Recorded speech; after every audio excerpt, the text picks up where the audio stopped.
Steph, there is something in the Toronto air lately. The sun is shining, the weather's getting warmer, and I don't know what it is, but it's causing Toronto teams to score. We saw last night, starting off with the Blue Jays, shout out to opening day, down 7-0 after the fourth, and then end up scoring 10 runs to win 10-8. And then now, getting into hockey, someone by the name of Austin Matthews has scored 6 goals and 8 points in the last week. What's going on? I don't know. The Leafs they're playing really well. Matthews is just, I don't know. I run out of words to describe how incredible he has been. But this last week, he's just not only broken the record, but even if the record wasn't even there to be broken, his play has just been incredible. Clutch goals, beautiful goals, you name it. He's got it all. Yeah, so you mentioned the record. So let's break that down a little bit. We're going to get to the most heated debate that I've seen on Twitter in a very long time, a contentious one considering the Leafs' historic past.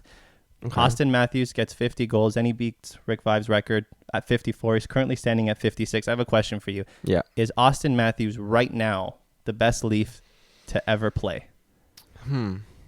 Okay, well, when we talk about this, maybe this is something important to break down now because it's going to come up again a little bit later. When you say best, is there a difference in your mind between the words best and greatest?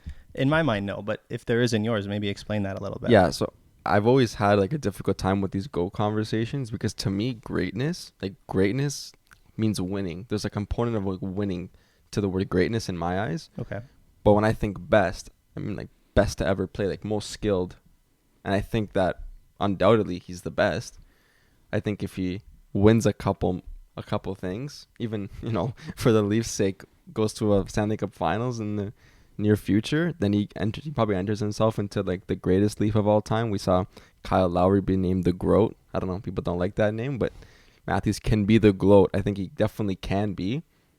But just because when I think greatness, I think winning comes into play, I don't know if I can put that on him yet, but that's just my definition of great. But I do think he's the best player, most skilled, most impactful to ever play. So what do you think? So I agree with what you just said, the distinction between best and greatest, but I think in this in this argument, those might be the same thing here because all the players that we're comparing Austin Matthews to have not won a cup. Well, who else? Like, are we going to keep this like relatively recent? Because if you go back to the 60s, like Dave, like, I don't know if Dave Keon played in the 60s, but guys in the 60s, they won and have their numbers retired and they're considered among the greatest. So I just don't know who we're considering in that conversation. True. Like who's there for you? When I consider the greatest Leafs of all time, I'm thinking Doug Gilmour, Daryl Sitter, Dave Andreychuk, guys like that who played in like the 80s and 90s who were putting up crazy records. And in my mind, I mean, in everyone's mind, the Leafs haven't won a cup since 67. So we don't need to worry about whether Austin Matthews winning a cup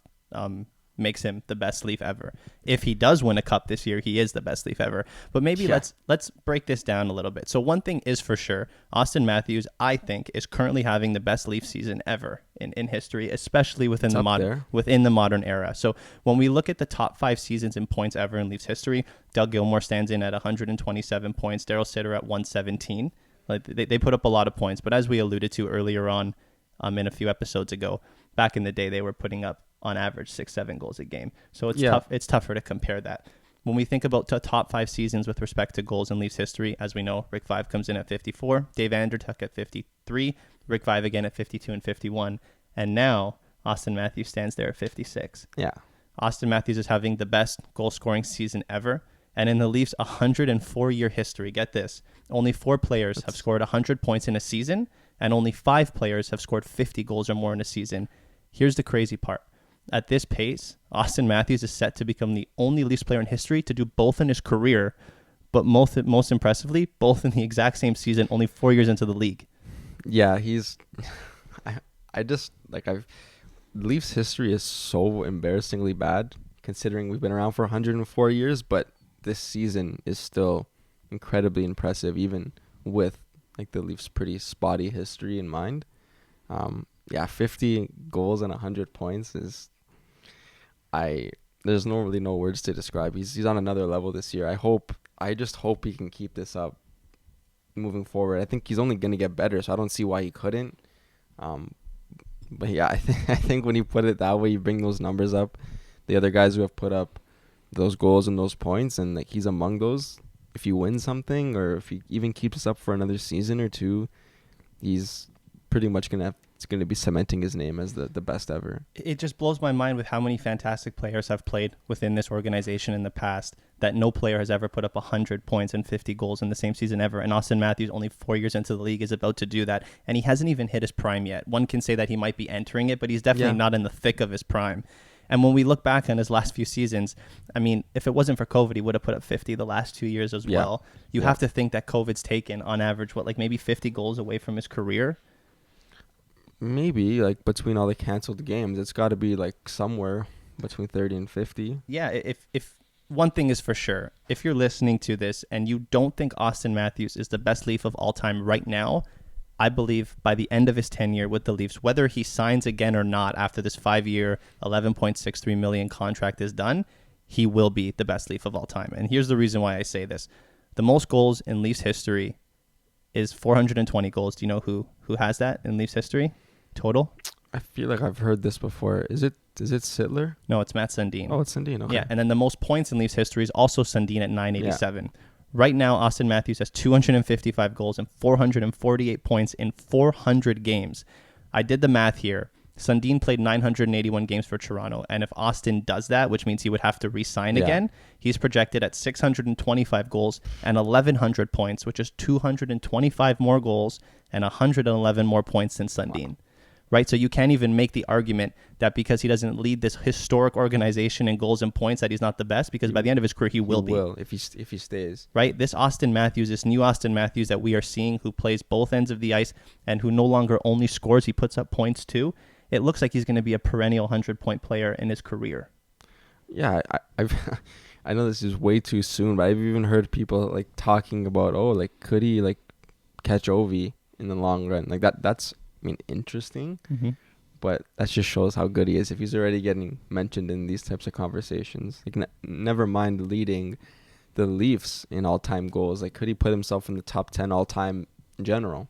Quite possibly. Yeah. We've just never seen a dynamic two-way player in this organization like Austin before. We know Doug Gilmour in his prime was at best an above-average two-way player. He was never elite. He was good. Daryl Sittler was never the best two-way player as well. And we've mentioned this time and time again. Defensively, Austin Matthews is one of the best defensive forwards in the league, which is crazy considering that he's also the best offensive player in the league this year.